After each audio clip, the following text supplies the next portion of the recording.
안녕하세요. 매일은 아니어도 밥 먹을 때나 자기 전이면 곧잘 사연을 챙겨 듣는 사람입니다. 사연을 듣다 보면 대부분 시누나 시어머니에 관해서 이야기를 하던데 제가 처한 상황은 좀 달라요. 저는 아들을 장가 보낸 시어머니 입장이거든요. 그래서 사실 이렇게 사연을 보내면 다른 사람들이 제 이야기에 귀를 기울여 줄까 하는 걱정도 있었지만 그래도 이 답답한 속내를 누르고만 살 수도 없는 노릇이다 보니 일단 한번 얘기나 해보려고요. 만약 다른 사연 속에 나오는 시어머니들과 제가 별반 다르지 않은 거라면 지적해 주셔도 좋아요. 자식 농사를 망친 게 무슨 자랑이라고 모르는 사람들한테 떠드나 내 얼굴에 침 뱉는 거 아닌가 싶은 생각에 부끄럽기도 하지만 어쨌든 기왕 한번 얘기해 보기로 한 거 속 시원히 털어놓겠습니다. 일단 저는 결혼하고 얼마 지나지 않아서부터 호된 시집살이를 겪어야만 했어요. 오죽하면 하루가 멀다 하고 가계부 한 귀퉁이에다 저렇게 늙지 말자 저렇게 되지 말자 적어둘 정도로 말이지요. 사실 남편하고 결혼할 때만 하더라도 제가 시어머니를 모시고 살게 될 줄은 꿈에도 몰랐습니다. 저희 남편은 막내였거든요.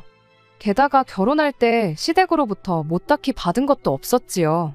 이미 집안에 전 재산은 형님들이 사업이니 이사니 핑계를 대가며 죄다 나눠먹은 상황이었으니까요. 그런데 남편이 그런 와중에 어머님을 모시고 온 겁니다. 형님들과 달리 자기는 어머니와 함께 보낸 시간이 길지 않지 않냐며 언제 돌아가실지도 모르는데 그 전에 후회 없이 효도를 하고 싶다나 어쩐다나 해가면서 말이에요. 사람이 살다 보면 이런 일 저런 일 별일 다 겪을 수도 있는 거고 시어머니를 모시고 살 수도 있죠.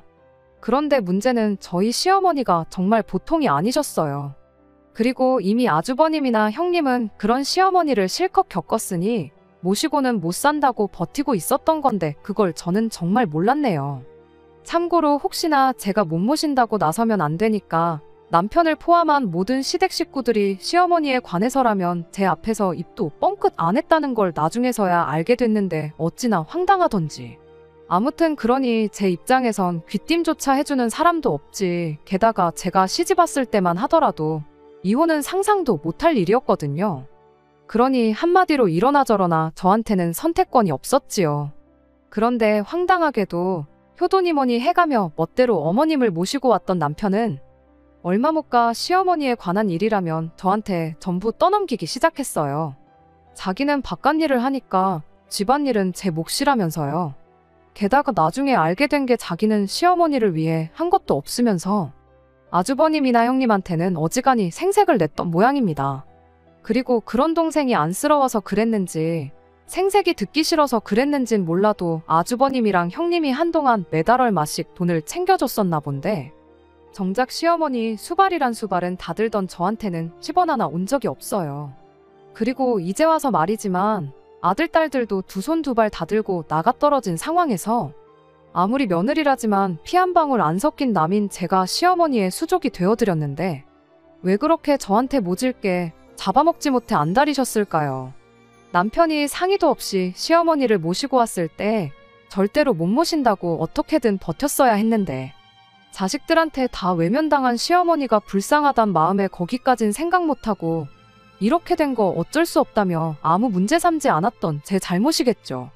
시어머니가 거동이 힘드신 분도 아니셨으니 직장을 관둬야 될 거라곤 생각도 못했어요. 그런데 동네 시장에 장을 보러 나가기만 해도 어디 가냐 언제 오냐 따지시며 여자가 밖으로 돌면 안 된다고 어찌나 사람을 달달 볶으시던지요. 그래서 결국 합가하고 얼마 지나지 않아 직장도 관둬야 했는데 지금 생각해보면 그것도 참 서글프고 그래요. 하지만 더 기가 막힌 건 바로 저희 시어머니께서 돌아가시기 직전에 저한테 사과를 하셨다는 겁니다. 제 두 손을 꼭 잡고선 그동안 고맙고 미안했다고요. 저를 못됐다고 욕하는 사람도 있겠지만 솔직히 너무 황당했어요. 제가 당하고 산 세월이 얼만데 그 말 한마디로 다 정리가 될 거라고 생각하셨던 건가.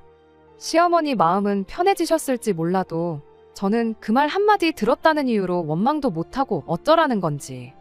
어쩌면 당신 죽고 나면 당신 아들이 저한테 푸대접을 받진 않을지 노파심에 하신 사과인가 생각하니 화가 나기도 했고요. 그런데 더 어이없는 건요. 그 잘난 시어머니 아들이 몇 년 지나지 않아 세상을 떠나대요. 그렇게 담배 좀 끊으라고 해도 귀등으로도 안 됐더니 폐암으로 말이에요. 시어머니께서 돌아가신 이후로 그동안 못한 거 이제라도 해야겠다는 생각에 친구 회사에 다니기 시작했고, 지인의 부탁을 거절 못해 들어둔 보험 덕분에 남편이 죽고 난 뒤 보험금을 꽤 받았습니다. 게다가 남편이 저한테는 말도 없이 돈을 따로 많이도 모아뒀더라고요. 그래서 그 돈은 훗날 아들 대학 등록금이든 결혼자금이든 아들한테 필요할 때 써야겠다 생각하고 있었죠. 아무튼 아들하고 아들 며느리 이야기한다더니 제 이야기로 서두가 길었는데, 제가 하고 싶은 말은 시어머니에게 그토록 당하고 살았던 저였지만 제 며느리한테만큼은 좋은 시어머니가 되고 싶었다는 겁니다. 그런데 그 생각이 잘못됐던 걸까요? 아니면 애비 없는 자식 소리가 듣기 싫어 2배, 3배로 공들이며 오냐오냐 아들을 키웠던 게 문제였을까요? 아들에 대한 제 희생과 헌신이 이런 식으로 저에게 되돌아올 줄은 꿈에도 몰랐네요. 아들이 언젠가 결혼할 여자라며 지금의 며느리를 데리고 집에 왔을 때였어요. 그런데 어찌나 애교도 많고 부침성이 좋던지 싹싹하니 마음에 쏙 들더라고요. 말이 나왔으니 말인데, 남편과 결혼했을 당시 저는 아들, 딸 하나씩 적어도 둘은 낳고 싶었습니다. 그런데 시어머니께서 아들 하나 낳았으면 됐지 뭘 또 낳냐면서 애 줄줄이 낳아봤자 남편이 고생이라고, 저야 속 편하게 집에서 애 낳아보니 뭘 알겠냐며 어찌나 반대를 하셨는지 몰라요. 그리고 그때 시어머니 말대로 저는 직장도 안 다니지, 그러니 맞설 생각은 꿈도 못 꿨죠. 게다가 언젠가 문득 시어머니 입장에서 생각해보니 당신은 자식이 여럿이었어도 모시겠다 나선 건 저희 남편 하나였잖아요. 그러니 자식이 많아봤자 소용없다는 걸 내심 깨달으시고 저한테도 하나만 낳아 잘 키우라고 하셨나 싶기도 하대요. 하지만 그 속을 누가 알겠어요. 아무튼 시어머니 말도 말이고 남편은 남편대로 저랑 상의도 없이 병원에서 소위 묻고 왔거든요. 그러니 뭐 둘째에 대한 꿈은 옛저녁에 접을 수밖에 없었지요. 그런데 아들이 너무나 살갑고 싹싹한 아가씨를 며느리감이라며 데리고 왔으니 솔직히 딸이 하나 생겼다고 느껴질 만큼 너무 좋더라고요. 게다가 이후로도 틈만 나면 저희 아들이 있건 없건 집에 찾아와서는 어머님 하며 저를 따르는 거예요. 하는 말이 결혼하고 나서도 같이 여행도 다니고 그렇게 살고 싶다, 제 음식도 너무 맛있어서 반찬 때문에라도 같이 살고 싶다 해가면서요. 그리고 저도 진심은 아닐 거란 걸 알면서도 말이라도 그렇게 해주는 그 마음씨가 참 예쁘더라고요. 물론 저는 시어머니와 같이 사는 게 어떤 건지 누구보다 잘 알았기에 진심이라고 한들 같이 살 생각은 눈꼽만치도 없었지만요. 아무튼 그럴 때마다 말이라도 고맙다, 하지만 명절 때나 한두 번 보는 걸로도 충분하니 너무 애쓰지 마라, 니들 둘이서 잘 사는 게 중요한 거니까 나는 크게 신경 쓰지 말라고 얘기했어요. 그리고 내심 내가 적어도 시어머니 복은 없었을지라도 며느리 복은 있나 보다고 생각하면서 결혼자금도 원래 생각했던 1억에 제 노후자금에 일부인 5천을 더해서 1억 5천을 지원해줬습니다. 요즘 애들은 똑똑하다는 주변 사람들 말도 있고 이러쿵저러쿵 괜히 시어머니가 나서서 좋을 게 뭐가 있겠나 싶어서 그 결혼자금으로 어떻게 뭘 할 건지 그런 얘기도 일절안 했어요. 주말마다 부동산에 가네 어쩌네 하길래 야무지게 알아서들 잘하고 있겠거니 싶기도 했고요. 그런데 신혼집이라고 구해온 걸 보고는 경악을 금치 못했습니다. 제가 지원해준 돈에 자기들이 모아둔 돈까지 싹싹 긁어서는 전부 보증금으로 때려박았거든요. 신축 브랜드 아파트에 반전세로 들어가 살기로 했다면서요. 그래서 월세는 얼마나 내는 거냐 물었더니 아들이 한다는 소리가 원래 200만 원이었는데 엄마 며느리가 쇼부를 잘 쳐서 180만 원으로 깎았다면서 팔불출처럼 마누라 자랑을 하는데, 아무리 내 아들이지만 속도 없구나 싶은 게 기도 안 차대요. 평생 손 한 번 댄 적 없이 애지중지 키운 아들이었지만 그때만큼은 머리통 한 대 세게 쥐어받고 싶을 정도로 어찌나 꼴보기 싫던지. 치미는 화를 꾹꾹 눌러 참으며 내가 보태준 돈에 니들 돈까지 더하면 굳이 반전세로 갈 필요는 없었을 것 같은데 왜 그런 결정을 내렸냐 물었습니다. 그랬더니 며느리가 활짝 웃으면서 저더러 뭘 몰라서 하는 소리라며 이게 더 돈을 아끼는 거라대요.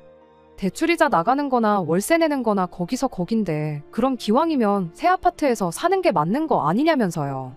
지들이 생각하기엔 뭐 그게 맞는 이유라서 그랬다지만 그래도 제 입장에선 어쨌든 월세는 그냥 버리는 돈이나 마찬가지 아닌가 싶은 게 꽤나 속이 상하더라고요. 정말이지 따져묻고 싶은 말이 한두 가지가 아니었습니다. 하지만 그 와중에도 둘이 맞벌이를 하니까 달에 180만 원 나가는 게 그렇게 큰 부담은 아니라면서 저더러 걱정 마시라. 두 눈으로 집을 직접 보시면 생각이 달라지실 거다 해가며 열심히 설명을 해대는 걸 보니 한편으론 이제 와서 따져 물어보라나 싶기도 하더라고요. 그래서 알겠다. 알아서 잘해라 하고 한마디 했는데 지들 딴에는 인정이라도 받은 듯 기뻤는지 계속해서 집이 숲세권이라서 전망도 좋고 나중에 애 태어났을 때 교육 환경도 다 생각해서 결정한 거다 떠들어대더니 마지막에 본심이 나오더라고요. 집들이를 하게 되면 직장 동료들부터 친구들까지 다 불러야 하는데 그럼 그 사람들이 자기들 어떻게 하고 사는지 다 보게 될 거 아니냐? 그런 거 생각하면 어줍잖은 빌라 같은 데 들어가서 사느니 이게 맞는 결정이었다면서요. 왜 애들이 지들 분수에도 안 맞는 아파트를 계약한 건지 알게 되니까 너무나 실망스러웠어요. 치사하게 들릴지도 모르겠지만 그런 한심한 이유 때문이었다는 걸 알고 나니 줬던 돈도 도로 빼앗고 싶더라니까요. 하지만 또 곰곰이 생각해보니 좋은 시어머니가 되겠다고 그렇게 다짐을 해놓고 벌써부터 내가 왜 이러나 싶은 게 아차 싶더라고요. 그래서 제 나름대로 그래. 나는 시어머니로서 내 할 도리는 다 했다 그거면 충분하다 생각하기로 했어요. 며느리는 물론 아들에게도 결국에는 아무 말도 하지 않았습니다. 지들이 다 계산해보고 할 수 있다는 확신이 있으니까 그렇게 정했겠거니 하고 넘어가기로 한 거지요. 결혼식도 호텔에서 멋들어지게 했어요. 얘들이 주변 사람들 신경 쓰느라 호텔을 잡았구나 싶었지만 이미 결혼에 관해선 알아서 하라고 했던지라 저도 더는 가타부타 말은 안 했고요. 그리고 돈을 많이 써서 그런가 식자체는 어쨌든 보기 좋기도 했으니 이 부분은 길게 이야기하지 않겠습니다. 결혼식 올리고 나서 얼마 지나지 않아 집들이라며 저를 부르대요. 비싼 동네에 있는 신축인 만큼 뭐 입구부터 삐까번쩍했지요. 풀옵션이라더니 인테리어도 잘 되어 있고 애들이 원하던 대로 누가 봐도 잘해놓고 사내 소리가 절로 나오겠더라고요. 집들이라고 해서 갔더니 짜장면에 탕수육 어떠냐는데 솔직히 좀 황당하긴 했어요. 하지만 집안을 보니 아직 정리도 다 안 된 것 같고 그래서 별말 없이 시켜주는 대로 먹었습니다. 정리 좀 도와주고 올까 싶었는데 막상 식사가 끝나니까 아들도 아들이지만 며느리가 전과는 달리 말수도 없고 가만히 바닥만 보고 있더라고요. 그래서 피곤할 텐데 쉬라 하곤 택시 타고 집에 왔어요. 며느리감이 싹싹하다 같이 살자더라 주변에 자랑하듯 얘기하던 당시 먼저 자식들 결혼시킨 친구들은 저더러 순진하다며 그 말을 믿니 며느리는 며느리야 결혼하고 나면 아주 다른 사람 같을 걸 했는데 그땐 사람마다 다른 거지 하고 흘려들었거든요. 그런데 친구들 말이 맞았어요. 결혼 전에는 정말 딸이 있으면 이런 기분이겠구나 싶을 만큼 살갑게 굴더니 집들이 이후에는 만나기는커녕 어쩌다 전화나 한 번씩 걸어오는 게 다였으니까요. 게다가 몇 마디 하고 나면 아무 말도 안 하고 있으니 나중에는 뭐 한다고 전화는 했나 싶은 게 그래도 맞벌이하고 서로 바쁘니 그러겠거니 생각했고 그래서 싫은 내색 한번 한 적이 없어요. 처음부터 제가 먼저 명절 때나 보고 지내면 된다 둘이서나 잘 지내라 했던 말은 제 진심이기도 했고요. 그래서 갑자기 돌변한 그 태도가 서운하지 않았다면 거짓말이겠지만 그렇다고 믿거나 못됐다고는 생각하지 않았습니다. 그런데 그렇게 지낸 지 반년쯤 지났을 무렵 웬일로 애들한테서 먼저 연락이 왔어요. 아들이 신이 나선 저더러 이제 할머니가 됐다더라고요. 이제 곧 손주를 안게 된다 생각하니 생각만 해도 어찌나 기쁘던지. 그런데 그렇게 또 2달쯤 지났을 무렵이었습니다. 아들이 며느리가 직장을 관두기로 했다고 소식을 전하더라고요. 아주 관두고 전업주부를 하기로 했다나요. 그리고 같은 여자이자 엄마로서 며느리가 왜 그런 결정을 내렸을지 아예 이해를 못하겠는 건 아니었어요. 하지만 제가 아들의 월급을 대충은 알고 있다 보니 며느리가 관두면 생활이 제대로 될라나 하는 걱정도 되더라고요. 하지만 요즘 애들이 보통 야무진가요? 자기들끼리 상의도 했을 거고 다 무슨 수가 있으니 내린 결정이겠지 싶었지요. 솔직히 앞으로 생활은 어떻게 할 거냐, 저축은 안 할 거냐 이것저것 따져묻고 싶은 게 한두 개가 아니었지만 그런 거 묻는 거부터가 시짜질 아니겠나 싶대요. 그래서 그냥 그러냐 하곤 말았는데 결국 얼마 지나지 않아 제 걱정이 현실이 되고야 말았습니다. 며느리가 관두고 얼마 지나지 않아서부터 아들한테서 연락이 제법 잦아졌는데 하루는 아주 힘들어 죽을 맛이라고 하소연을 하대요. 맞벌이 할 때야 둘이서 벌었으니 그 월세 내면서 갖고 싶은 것도 사고 먹고 싶은 것도 먹고 할 거 다 하고 살았는데 지금은 숨만 쉬어도 돈이 빠져나가는 것 같다면서 너무 힘들다고요.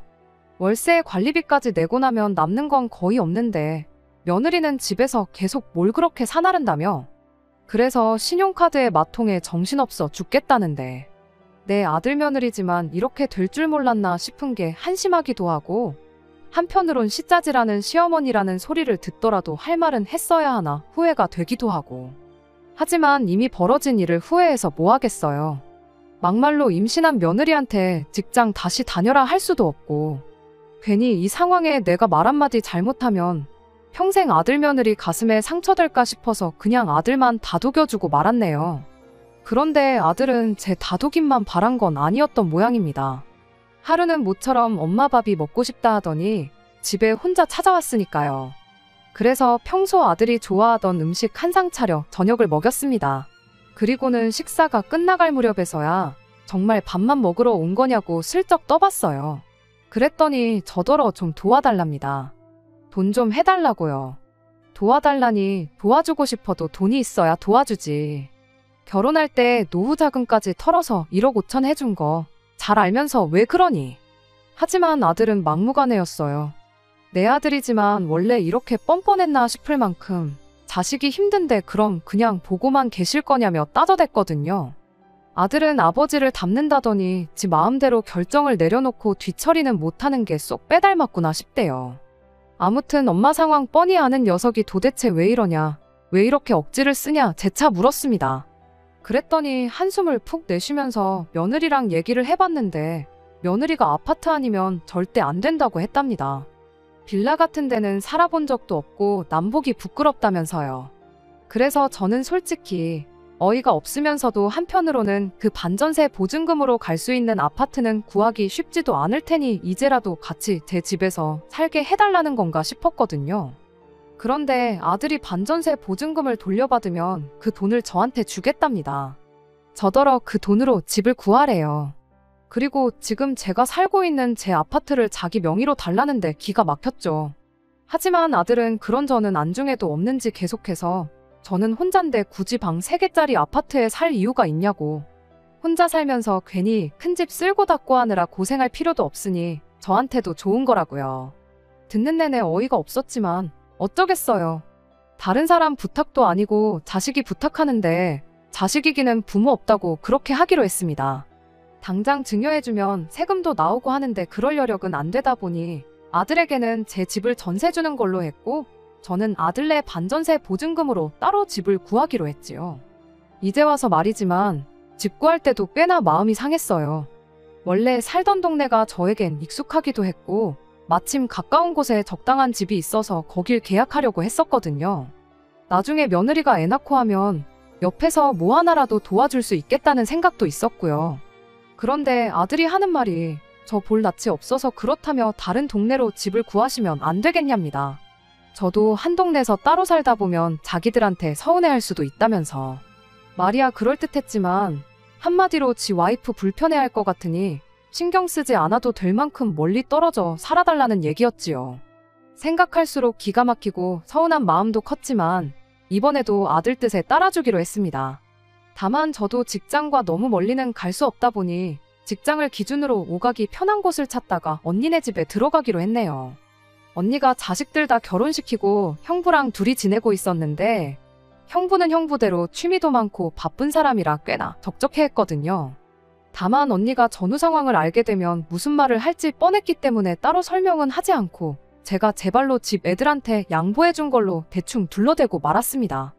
한편 그 이후로 애들도 바뀌긴 했어요. 며느리도 양심은 있었는지 제 눈치를 보기 시작했거든요. 매일같이는 아니지만 예전과는 달리 종종 안부 전화도 걸어오고 결혼 전만은 못했지만 저한테 살살 애교도 부리대요. 게다가 얼마 되지는 않았지만 용돈하라고 매달 10만 원씩 보내주기도 했는데 좋은 게 좋은 거라고 솔직히 엎드려 절 받는 기분이긴 했어도 기분이 나쁘진 않더라고요. 그리고 아이가 태어난 후에는 제가 일을 줄여서라도 아이를 봐줄까 생각도 했었어요. 그럼 며느리도 다시 직장 생활을 시작할 수도 있을 것 같았거든요. 그런데 며느리가 아이를 누구한테도 맡기지 않고 직접 키울 거라면서 그 편이 아이 정서에도 도움이 된다고 거절하대요. 그래서 이때도 알아서 하라고 했어요. 저도 황혼휴가 안 할 수만 있으면 안 하고 싶었지만 애들 빨리 자리 잡으라는 마음에 물어봤던 거지 꼭 하고 싶던 건 아니었으니까요. 아무튼 이후로도 종종 제가 애를 보러 가겠다고 하면 차도 없는 제가 불편하게 오갈 필요 없다면서 자기들이 언니네 집이긴 했지만 종종 찾아오기도 했고, 그러다 보니 집을 비워달라고 할 때는 괘씸한 마음이 컸지만 이제서야 애들도 정신을 차렸구나 싶은 게 기특하다 싶었죠. 하지만 그건 제 착각이었어요. 몇 년 동안 아들도 며느리도 그저 제 집을 자기들 집처럼 쓰게 된 것에 대한 최소한의 예의만 차리고 있던 거란 걸 알게 되었거든요. 손주가 4살이 되고 얼마 지나지 않았을 때였어요. 언니랑 같이 저녁 먹으면서 술 한잔하며 이야기하다가 돌아가신 친정부모님 이야기가 나왔습니다. 술 기운 때문인지 그날따라 유난히 두 분 다 보고 싶더라고요. 그러다가 문득 제 집에 친정부모님부터 해서 저희 어릴 때 사진이 보관된 앨범이 기억이 났어요. 친정부모님 돌아가시고 나서 집 정리하면서 그 앨범을 발견하곤 이후로 제가 계속 간직해오고 있었거든요. 그러다 애들한테 집을 비워주면서 제 짐이 워낙 많다 보니 제 물건 중 당장 필요하지 않은 것들은 작은 방 장롱 한 칸에 두고 온 게 생각이 났고, 그 앨범도 거기 있다는 게 떠오르면서 당장 내일이라도 그걸 가져와야겠다 싶대요. 그래서 언니에게 제가 집에서 앨범을 가져오겠다고 했습니다. 그랬더니 언니가 번거롭게 뭐하러 가냐고 애들 보고 오는 길에 가져오라고 하라대요. 하지만 쇳불도 당김에 빼랬다고 어째선지 사진이긴 해도 부모님을 당장이라도 보고 싶은 마음이 컸기에 때마침 집에 두고 온 것 중에 챙겨올 짐도 몇 개 있으니 날 박는 대로 다녀오겠다 했어요. 저녁 늦은 시간이라 애들한테 내일 간다고 전화하긴 그래서 이튿날 아침에 연락을 했습니다. 그런데 일이 바쁜 건지 애 보느라 정신이 없는 건지 아들이며 며느리며 둘 다 전화를 안 받더라고요. 부재중 찍힌 거 보면 연락이 다시 오겠거니 했는데 점심시간이 지나도 연락이 없었어요. 그래서 기다리다 못한 제가 다시 전화를 했는데 어째선지 이번에도 누구 하나 받지도 않고 결국 기다리다 못해 먼저 출발을 했습니다. 가는 도중에라도 연락이 오면 얘기하면 되겠다 싶었고, 며느리야 어쨌든 애 보느라 정신이 없어서 전화를 못 받는 거지 집에는 있을 테니 괜찮겠다 싶었거든요. 그런데 어디를 간 건지 집에 도착해서 초인종을 눌러도 아무 반응이 없는 거예요. 현관문 비밀번호는 이미 바뀐 지 오래였으니 들어가 있을 수도 없었고요. 일을 어쩌나 싶으면서도 한편으론 여기까지 왔는데 오늘 그냥 가면 언제 또 오나 싶어서 일단 근처 카페에서 아들이든 며느리든 누구 한 사람만 연락이 오면 되니까 하는 마음으로 기다리기 시작했어요. 하지만 1시간이 지나도 연락이 안 오길래 결국 둘 다한테 문자를 보냈습니다. 집에 필요한 게 있어서 가지러 왔는데 연락도 안 되고 무슨 일이라도 있냐? 현관 비밀번호만 알려주면 내가 필요한 것만 가지고 갈게. 보내놓고도 아차 전화를 못 받는데 이거라고 볼까 싶었는데 1분도 안 돼서 며느리한테서 전화가 왔어요. 퉁명스러운 목소리로 저더러 어디시냐 묻더니 자기가 온다고 조금만 기다리라면서요. 그래서 비밀번호만 알려주면 된다. 아무것도 안 건드리고 필요한 것만 챙겨서 금방 갈 거라고 했는데 아니라고 하면서 잠깐만 기다리라대요. 그래서 저도 알겠다고 그리고 금방이라길래 솔직히 한 10분 내외면 되겠거니 했지요. 그런데 집 앞에 도착하고 30분이 지났는데도 오겠다던 며느리는 함흥차사에 문자도 더는 답장도 없고 결국 현관 앞에서 자그만치 1시간 반을 기다렸습니다. 그리고 이때는 저도 감정이 상할 대로 상한 상황이었어요. 막말로 제 집인데 들어가서 제 물건도 못 가지고 나오는 것도 기가 막혔고 이렇게 오래 걸릴 것 같으면 처음부터 비밀번호를 알려주는 게 맞는 거 아닌가 싶었으니까요. 하지만 더 기가 막힌 건 며느리가 보인 태도였습니다. 제가 아침부터 연락했는데 어째서 보지도 않고 연락도 없었냐니까. 자기가 뭐 핸드폰만 보고 사는 사람이냐면서 다음부터는 이렇게 무턱대고 찾아오시면 안 된다는 소리나 해댔거든요. 어이도 없고 뻔뻔한 며느리의 태도에 더는 말도 섞기 싫더군요. 그래서 저도 대꾸도 안 하고 애는 어딨냐고 저 궁금한 것만 물었지요. 그랬더니 며느리가 애는 어린이집에 있을 시간이래요. 애는 혼자 힘으로 키운다더니 벌써부터 어린이집에 보내냐고 물으려다가 그러냐 하고는 그냥 말을 말았어요. 그리고는 집안을 둘러보는데 새삼 이게 얼마만인가 싶은 게 헛웃음이 나대요. 아무튼 제 짐이 보관되어 있는 방에 들어가서 이것저것 꺼내면서 필요한 것들 챙기고 있는데 며느리가 문에 어깨를 딱 기대서는 저를 지켜보고 있더라고요. 막말로 장롱에 제가 두고 온 짐을 제외하고는 죄다 하나같이 괜찮은 것도 없더만 그걸 제가 가져갈까봐 감시라도 하는 건가 싶은 게 점점 다시 우라가 치밀대요. 제가 무슨 도둑도 아니고 제 집에 제 물건 좀 가지러 온 건데 이렇게 눈치까지 봐야 하나 생각하니 지난 몇 년간 참았는데 좋은 시어머니 노릇도 어느 정도 것이어야지 더는 못 참겠다 싶었죠. 그래서 제 짐 챙기다 말고 며느리 데려앉혀다 놓고 한마디 했어요. 신혼집부터 시작해서 니들 불편하다길래 평생 살아온 동네도 떠나주고 한 번도 내가 내 집이라고 연락 없이 찾아온 적이나 있었냐고. 그런데 너는 나를 이렇게 대할 수가 있느냐고요. 그랬더니 눈을 땡그랗게 뜨고는 제가 하는 말 한마디 한마디에 아주 맹랑하게 말대답을 하대요. 그러면서 누가 들으면 제가 얼마나 대단한 걸 해준 줄 오해하겠다면서 다른 것도 아니고 집을 걸고 넘어지는 거예요. 다른 집 부모들 보면 자식 결혼시키면서 집 한 채 턱턱 해주고 그러던데 어머님은 집을 준 것도 아니시지 않냐면서 저도 자기들 돈 받아다가 전세로 살고 있으니 자기들도 할 말이 없는 건 아니라나요. 그러면서 집이 전세라서 자기가 얼마나 쪽팔린 줄 아느냐고 이런 후진 동네에서도 애 유치원에서 엄마들끼리 집이 전세인지 자가인지를 두고는 편을 가른다면서 뉴스도 안 봤냐대요. 요즘 애들이 어떤 애들인데 나중에 학교 들어가서 우리 애가 다른 집 애들한테 전세 거지라고 놀림당할 거 생각하면 자기도 저한테 좋은 소리 안 나온답니다. 그러면서 그러니까 생색 좀 그만 내시라는데 정말 숨이 다 안 쉬어지는 기분이었어요. 저는 제 나름대로 해줄 수 있는 최대한을 해줬다고 생각했는데 애들한테는 아니었나 봅니다.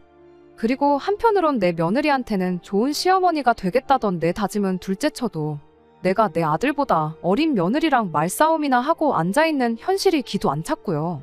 아무튼 더 있다가는 며느리랑 서로 정말 못 볼 꼴 보겠구나 싶기도 했고 그래도 어른인 제가 참아야겠다는 생각에 그냥 앨범에 필요한 것만 챙겨서 나가려고 했어요. 그런데 그 생각을 하기가 무섭게 현관문 비밀번호 눌리는 소리가 삑삑 나더라고요. 아들인가 싶었지만 아들 퇴근하기까지는 시간이 이르다 싶었는데 누가 문을 열고 들어오나 했더니 안사돈이었어요. 그깟 비밀번호를 안 알려주는 바람에 2시간 넘게 밖을 서성였던 게 떠오르면서 동시에 정작 안사돈은 제 집을 마치 자기 집처럼 드나들었다 생각하니 좋은 시어머니 노릇도 여기서 끝이라는 생각밖에 들지 않았습니다. 차라도 한잔 하고 가시라는 안사돈을 뿌리치고 제 물건만 정신없이 챙겨서 집을 나섰어요. 그랬더니 그제서야 불과 몇 분 전까지 아주 지 잘났다고 떠들어대던 며느리가 맨발로 쫓아나오면서 그렇게 가시면 어쩌냐고 상황을 설명해주겠다며 저를 잡대요. 됐다고 설명이고 뭐고 다 필요 없다 했습니다. 그리곤 엘리베이터에 올라타 매몰차게 닫힘을 누르니 자기도 맨발로 저를 쫓아오는 건 안 되겠나 싶었는지 더 이상 쫓아오지 않더라고요. 그리고 그때부터 집에 가는 내내 아들 며느리한테 번갈아 가면서 전화가 왔어요. 당연히 저는 받지 않았지요. 그랬더니 똥줄이 탔는지 저녁엔 언니네까지 찾아왔는데 언니도 이 상황을 듣고는 괘씸하다며 저 대신 애들을 문전박대 해줬습니다. 그리고 혼자서 한 일주일 정도 고민하다가 아들에게 연락을 해서는 1억 5천 중 네 결혼자금이다 생각했던 1억은 줄 테니 집을 비우라고 했어요. 아들이 그러면 자기들은 어떡하냐고 사정을 했다가 화도 냈다가 난리더니 급기야는 며느리도 옆에 있었는지 지가 전화를 받아서는 제발 한 번만 용서해 달라대요. 비밀번호도 알려주겠다면서 말이지요. 아직도 뭐가 문젠지를 모르는구나 싶은 게 어이도 없고 한편으론 어쨌든 거의 5년 가까이 그 집을 차지하고 살았으니 돈은 좀 모았겠거니 하는 생각도 있었어요. 그래서 이제 똑똑한 니들이 알아서 살 길 찾으라고 했습니다. 나는 능력이 안 돼서 여기까지가 한계라고요. 그랬더니 이번엔 다시 아들이 저더러 진심이냐면서 이렇게 아들 며느리랑 영 끊겨도 상관없냐고 협박을 하대요. 손주를 생각해서라도 저더러 이렇게 막무가내로 행동하지 말라면서요. 그래서 저도 네 마음대로 하라고 했습니다. 나도 이제 아쉬울 거 없다고. 나는 너한테 할 만큼 했으니 후회 없다고요. 그러면서 내가 네 할머니랑 아버지 때문에 얼마나 고생을 하고 살았는지 알면서 그럴 수가 있냐니까. 아들도 더는 아무 말도 안 하대요. 결국 2달 지나서 애들은 집 싹 비워주고 나갔어요.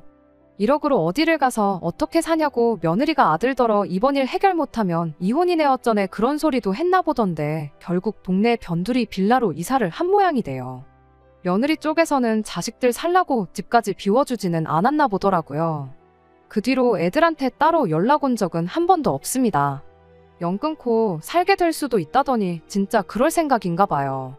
손주 못 보고 지내는 게 아쉽기는 하지만 저도 좋은 시어머니 노릇은 여기까지만 하려고 합니다. 결국 며느리한테 저는 제가 저희 시어머니한테 느꼈던 감정보다 더 최악의 시어머니로 기억되겠지요. 그래도 상관없습니다. 세상 누가 물어봐도 저는 최선을 다했다고 말할 수 있거든요.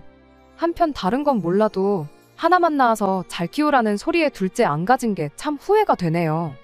자식이 하나라도 더 있었으면 이럴 때 얼마나 든든하고 위로가 됐을까 싶어서요. 누구보다 따뜻한 시어머니가 되고 싶었는데 씁쓸합니다. 끝까지 들어주셔서 감사합니다. 오늘의 사연은 여기까지입니다. 구독과 좋아요, 알람 설정 부탁드리고 더 좋은 사연으로 다시 찾아뵙겠습니다. 감사합니다.